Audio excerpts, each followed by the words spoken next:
बेंगलुरु में रहने वाला राहुल, जो एक टेक्निकल एक्सपर्ट है, और उसकी 2.5 साल की बेटी जिया अचानक 15 नवंबर को गायब हो जाते हैं। पुलिस को मिलती है उसकी बेटी की लाश, जिसे राहुल ने खुद ही मारा था और खुद भी सुसाइड करने की कोशिश की, क्योंकि उसके पास खाना खरीदने तक के पैसे नहीं थे और कर्ज में डूबा राहुल लगातार कर्जदारों से परेशान था। इसके बाद उसने ये दिल दहला देने वाला कदम उठाया।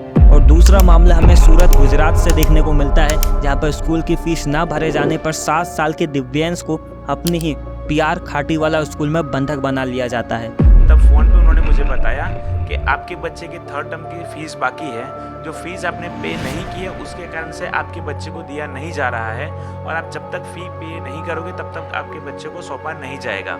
इमेजिन करो, जब तुम्हारा बच्चा तुमसे ये कहता है कि मैं पढ़ना चाहता हूँ, पर तुम्हारे पास सिर्फ इतने ही पैसे होते हैं जिससे या तो तुम अपने परिवार के लिए कुछ खाना खरीद सकते हो या फिर अपने बच्चों को पढ़ा लिखा सकते हो। तुम मजबूर हो क्योंकि बढ़ती हुई महंगाई और कटती हुई सैलरी तुम्हारी बेसिक नीड्स पूरी नहीं करने दे रही है।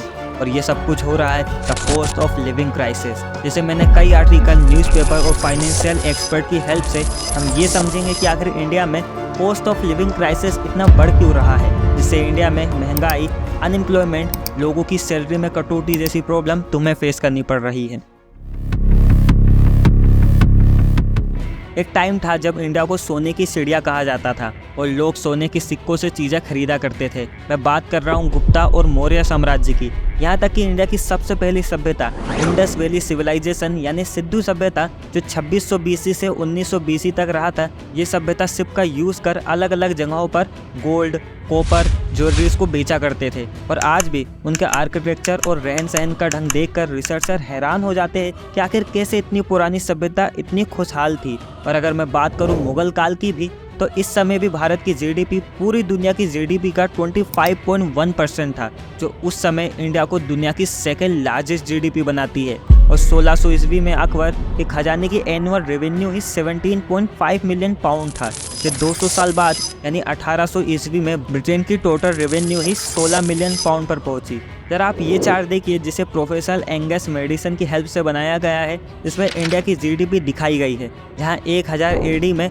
हमारे जीडीपी 33,750 मिलियन डॉलर थी, तो इस समय वेस्ट यूरोप की जीडीपी सिर्फ 10,165 मिलियन डॉलर थी, जो हमसे 3 गुना कम थी। और कुछ इसी तरह के रिजल्ट हमें 1500 और 1600 AD में भी देखने को मिलते हैं, जब हमारी जीडीपी पूरे वेस्ट यूरोप से कहीं ज़्यादा थी। पर फिर हम पर ब्रिटिश रूल करते हैं, जिनकी पॉलिसीज ने इंडिया की अर्थव्यवस्था को निचोड़ दिया। और जो इंडियंस की वर्ल्ड इनकम 1700 AD में 27% की हिस्सेदारी थी, वही 1950 तक सिर्फ 3% रह गई। और ब्रिटिशर्स ने इंडिया से टोटल 47 ट्रिलियन डॉलर चुरा लिए, जितनी बड़ी जीडीपी आज अमेरिका तक की नहीं है। इंडिया में फाइनेंशियल क्राइसिस इस तरह बढ़ रहा है कि जहां फाइनेंशियल ईयर 2021 में लोगों की सेविंग इंडिया की जीडीपी का 15.9% था, वही फाइनेंशियल ईयर 2022 में लोगों की सेविंग इंडिया की जीडीपी का सिर्फ 10.8% रह गया है। और ऐसा ही कुछ रिपोर्ट हमें इन्वेस्टमेंट पर भी देखने को मिलती है, जहाँ पर म्यूचुअल फंड इन्वेस्टमेंट पर सिर्फ एक ही साल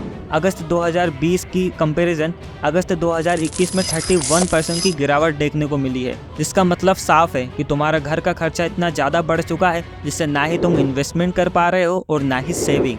इंडिया में गरीबों की संख्या जिनकी इनकम $2 पर डे से भी कम है, 2021 में 134 मिलियन हो चुकी है, जो 2020 में सिर्फ 59 मिलियन थे। जो पहले मिडिल क्लास थे, अब वो गरीब होते जा रहे हैं। और पूरे इंडिया का 73% पैसा इंडिया के टॉप 1% पीपल के पास है, और ये अपने पैसे अपनी प्री वेडिंग और शादियों में उड़ा रहे हैं। महंगे महंगे योट में प्री वेडिंग की जा रही है। कई बॉलीवुड और हॉलीवुड सेलिब्रिटी को कई करोड़ रुपए देकर बुलाए जा रहे हैं। और यहाँ पर मिडिल क्लास फैमिली पर खर्च का और बोझ बढ़ाया जा रहा है, सिर्फ ये कहकर कि हम उन्हें बेस्ट सर्विस प्रोवाइड कराएंगे। और सिर्फ प्राइवेट सेक्टर ही नहीं, बल्कि यह महंगाई हमें उन चीज़ों पर भी देखने को मिलती है जहाँ पर कंट्रोल गवर्नमेंट का है, जैसे कि पेट्रोल। आखिरकार वो दिन भी आ ही गया जब देश के कई शहरों में पेट्रोल की कीमत पिछले कुछ दिनों से प्रति लीटर 100 के पार बरकरार है। और इंडिया में पेट्रोल की इतनी ज़्यादा कीमत होने की वजह उसका टैक्स सिस्टम है, जिससे अंडमान और निकोबार में पेट्रोल की कीमत 82 रुपीज़ लीटर है और दिल्ली में 94 रुपीज़ लीटर। और वहीं अगर मैं बात करूं मध्य प्रदेश की, तो यहाँ पे 107 रुपीज़ लीटर पेट्रोल चल रहा है। और ये सब कुछ हो रहा है इंडियन टैक्स सिस्टम की वजह से। अगर हम दिल्ली के पेट्रोल प्राइस को ब्रेक डाउन करें, अगर दिल्ली के पेट्रोल प्राइस 96 रुपीज़ लीटर है, तो जिसमें 32 रुपीज़ सेंट्रल गवर्नमेंट अपना टैक्स लेती है और 21 स्टेट गवर्नमेंट। अगर मैं इन दोनों सेंट्रल और स्टेट गवर्नमेंट का टैक्स मिलाऊं तो 96 रुपीज़ में से 52 रुपीज़ तो सिर्फ टैक्स में चला जाता है। अगर इन टैक्स को हटा दिया जाए तो आपको दिल्ली में 96 रुपीज़ में मिलने वाला पेट्रोल सिर्फ 44 रुपीज़ में मिलेगा।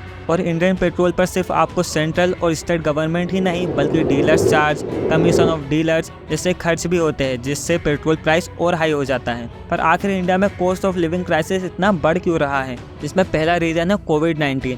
आज भले ही कोविड-19 चले गया हो, पर उसका इम्पैक्ट आने वाले 10 सालों तक रहने वाला है। कोविड-19 आने के बाद फाइनेंस सेक्टर में स्टेबिलिटी नहीं रह गई है और यही कारण है कि इंडिया में home rent yearly to yearly 30 to 40% increase हो रहा है, जिससे मुंबई में 3 BHK फ्लैट का रेट सितंबर 2021 में 64,000 रुपीज़ था, वही सितंबर 2022 में 84,000 रुपीज़ हो गया है, जो 31% की ईयरली ग्रोथ है। लिविंग कॉस्ट क्राइसिस की सेकंड रीजन जियोपॉलिटिकल सिचुएशन है, जैसे रसिया यूक्रेन वॉर, अमेरिका रूस conflict, India China border problem जैसे इश्यूज आते हैं।